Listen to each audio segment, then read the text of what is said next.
Welcome fellow Xiao enjoyers. In this video we'll be testing out some of Xiao teams in different scenarios depending on the characters you have or not on your account. But before that I want to thank you for the support that my last video got.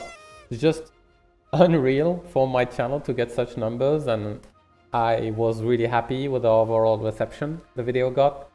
The feedback I got from you guys was very important, and I'm definitely gonna take into account many of the suggestions that were made in the comment section. So let's get right into it with some of the teams that I'm gonna test in this Spiral Abyss 4.4 and see the difference like in performance, but also in comfiness and all of that. Okay, so first case scenario, let's say you are playing Xiao but you don't own any of his dedicated support, so no Faruzan and no Xianyun. In this case, the team I used to play before that was the team with Zhongli. Zhongli for his shield, because it provides a comfiness to Xiao, but also the universal resistance shred, minus 20% that his shield provides. So that was like a buff to Xiao in those scenarios where you don't have other supports to help him. I was playing Sucrose with the TTDS as a weapon. So basically to buff Xiao attack, but also to generate particles. Usually when you play him with Sucrose, you tend to not have a lot of energy issues, right? So the last spot was Bennett. Bennett obviously because he is broken, is one of the best supports in the game and provides a lot of attack buffs, healing and all of that to Xiao. So this team can definitely work, especially in AoE scenarios where Xiao can deal damage to multiple enemies at the same time. But in other scenarios like solo target or like big bosses, chunky bosses, you will start seeing the limits of this team. So what you could do to help a little bit Xiao with this is like replacing Zhongli with a character like Xiangling. And I know it's always about Xiangling. This team, double Pyro Xiao works. Again, Xiangling deals a lot of off-field damage and help him out with basically the team damage. And Sucrose is still there to both decrease the pyro resistance of the enemies and provide Xiao with particles and battering Xiao basically. What I don't like about this team is Xiangling being very energy hungry. So you either build her with a lot of ER, which will diminish her damage a bit, or do some energy funneling with Bennett, which will lower Xiao on field time. What you could do to fix that is to replace Sucrose with Raiden Shogun, if you have Raiden Shogun on your account. So instead of battering only Xiao with Sucrose, you are basically battering both Xiangling and Xiao with Raiden, and she's basically the solution to that energy problem. I'm gonna be honest with you, I never really played this team that much. I always preferred playing Xiao in hyper teams and Raiden in Rational or Hyper Raiden. But if you are in need of a team that can clear Abyss and you don't have those dedicated Xiao supports, then this team will definitely do the job. Another team I may add before going to other scenarios is this one. You put Xiao in a national team. So not my favorite team, despite me really liking Xiangling teams. But if you decide to play this, you can basically equip Xiao with the Favonius Lance and put him on a VV set to decrease both Hydro and Pyro resistances of the enemies. And yeah, you're good to go. The team works and will be definitely helping you in Abyss. Alright, so let's say now you have Faruzan on your account, and since she's an excellent support for Xiao, let's put her in the team, right? So you can basically put her instead of Sucrose. She will be shredding animal resistances. She will provide with animal damage bonus and all of that, right? So she's very good, though depending on your constellation situation on her build is gonna vary. From C0 to C5, I would recommend to just give her the artifacts that can give her the maximum amount of energy recharge, basically. My C3 Faruzan that I played for a super long time had a 300% energy recharge, and that is important because you have to guarantee that she gets her ult back every rotation. The issue though is that before C6 she is not generating that many particles for Xiao. So after the, let's say the second rotation, the first one is gonna be okay because you're gonna funnel energy for Xiao with his E skills. But like the second rotation, you may find yourself with no ult on Xiao, right? And it's gonna feel a bit clunky to play. You may end up, despite having a Zhongli on a Favonius Lance, despite having Faruzan on a Favonius Warbow, you may end up having to do auto attacks on these two. So yeah, to basically battery Xiao. Now let's say you acquired Faruzan C6, her build is gonna change a little bit. You can equip her with the Tenacity of the Millilith set. Why Tenacity of the Millilith? Is because her ult starts proccing many instances of her E skill for the whole duration. And basically you get access to this 20% attack boost for the whole party. And also her energy needs are gonna get dropped. You're gonna be able to play her. These past weeks I've been playing her with 200% energy recharge in a Xianyun Furina Xiao team, and it was super comfy. I was getting my ultimate every rotation. So I could even lower this even more, but it works, right? It's working right now, so why change that? Though now with her at C6, you notice that you have two Tenacity of the Millilith holder, and Zhongli become a little bit redundant. So what people used to do before Furina, and if you don't have Furina on your account, is putting Thoma C6. Thoma C6 provides pyro resonance to the team, so another attack buff, right? But also at C6, a constellation that I don't own, unfortunately, he provides a damage boost for normal charge and plunge attacks of 15%, right? Every 6 seconds, so you basically have to refresh his shield. What you do in this particular team is that you plunge on Xiao and then you auto attack once and you go back to plunging, right? You auto attack every plunge to refresh the shield and keeps his buffs active. Now, if you have Furina, you can definitely put her in, right? It's gonna work. I'm not the biggest fan of this team because I know that Furina works with Bennett, but it's not the best, right? It's like sometimes the fan fast attacks are not gonna get maxed out, and sure, she provides a lot of off-field damage, but it's like a bit weird to play, right? I prefer personally to play Furina either with Xianyun or Jean. So yeah. Now let's say you just acquired Xianyun, but you don't own a Faruzan on your account. So what you could do is, for example, in this team, obviously replace Faruzan with Xianyun, and it can definitely work. These two go super well together, obviously, and they are gonna make sure that Xiao gets the fan fast attacks from Furina. You can also keep Bennett here, right? For the attack boost, and this team will work really nicely. Though again, either with this team or like in the case where let's say you don't have a Furina, you could basically use Zhongli. In both teams, the animal particle generation is really low for Xiao, so you may end up either there is workarounds, right? It's not like impossible to play. It's just like sometimes more clunky, or you have to do like a little bit of tweaks here and there, right? For example, in this team, Zhongli has to be on Favonius Lance. You could end up putting a Favonius Codex on Xianyun instead of an offensive weapon, because yeah, if you don't get your ultimate on Xiao, then what are you doing? Like he doesn't have damage outside of his ult, so it's really important to guarantee that. Okay, so let's say now that you acquired all the pieces of the puzzle, you got Xianyun, you have a Faruzan C6, and you want to play the best Xiao team.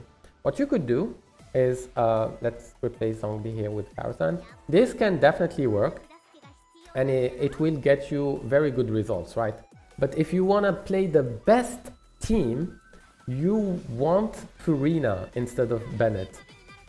Like in the last video, there was a lot of confusion about why was I putting Furina in, right? And why, despite having lower quote-unquote screenshot damage, this team is still now considered as his best team. There's many reasons for that. One, Furina provides a lot of off-field damage for this team. And to do that, you want to have Xianyun on a VV set. And that's why you equip her with a VV set. There's like people who ask, why was I putting Viridescent when Xiao doesn't care about Viridescent? Well, you equip, again, I failed to explain that during the last video. But yeah, the VV set for equipped on Xianyun is there just to help out Furina's damage, basically. And the second aspect also of this is that you don't have to play Bennett Circle anymore. So against very mobile enemies, this team with Furina is insanely comfy to play, insanely smooth. And hopefully I can show it in the showcase in this Abyss 4.4. I will do a run against the first half and the second half, and you'll see, especially for example against the Weenut that has 90% animal res, a team like this is basically not gonna do as well as a team with Furina, because both of them are basically sharing the damage. Yes, Xiao is still doing most of the damage, but Furina helps out a lot. There was another aspect that I didn't talk about. Sometimes you will run into situations where you just finish doing your Xiao ult and the enemy still has a little bit of HP left. In those situations, you want to have a character like Furina in the team. He can easily deal enough damage to finish off the enemy, which helps you not waste your Xiao burst and keep it for the next enemy or chambers. So with that being said, let's roll the tape and showcase what this team is capable of. I'll see you at the end of the video for the conclusion. Let's go.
So this is what the new Xiao team is capable of, and as you can see, it's pretty powerful stuff. The team is good in single target and in AoE scenarios and feels super smooth to play. Before this Abyss, if you told me there's an enemy with super high animal resistance like Coppelia, for example, I would have never picked a Xiao team to beat it. Now, with the amount of buffs and debuffs this team has, and also the overall damage not being completely carried by only one character, it is possible to do that. The team is more versatile and also feels more comfy to play. You don't have to play Circle Impact anymore, which is a huge quality of life improvement. However, the main issue I see with this team is how expensive it is in terms of Primogems. When you look at it, there's 3 5-stars and a C6 4-star, which is the equivalent of getting a C2 5-star on average, plus the 5-star weapon on Xiao. So yeah, if you're a new player or low on Primogems, don't stress out too much about getting all the characters right away. Xiao still has very decent teams where he can be played without needing that much investment. But if you really like him, you can do the same thing as me and work your way towards getting these units with time and patience. It took me 3 different banners to be able to get a Faruzan C6. So yeah, no stress. Play at your pace and you'll get there, no worries. Before ending the video, let me show the character builds used during this showcase. So we start with Furina. Furina has these stats he's wearing a Festering Desire R5. Artifacts are Golden Troop. She is Constellation 0 and she is Double Crown. Faruzan, as I showed during the video, is on C6, Millilith set, and she's crowned on the ultimate. Xiao, since the last video, has a little bit of changes. He is still on the Thoma, but now is on the Chaussée set. He is C0 and he is triple crown. Last but not least, Xianyun with a focus on attack and ER. Sworn Eye R5. VV set, Constellation 0, and she's crowned on the ultimate, and E skill is on talent level 9. And that's it for the video. If you enjoyed the content, feel free to leave a like, and if you have any kind of question or suggestion, don't hesitate to write it in the comment section. I'll see you in the next one. Bye!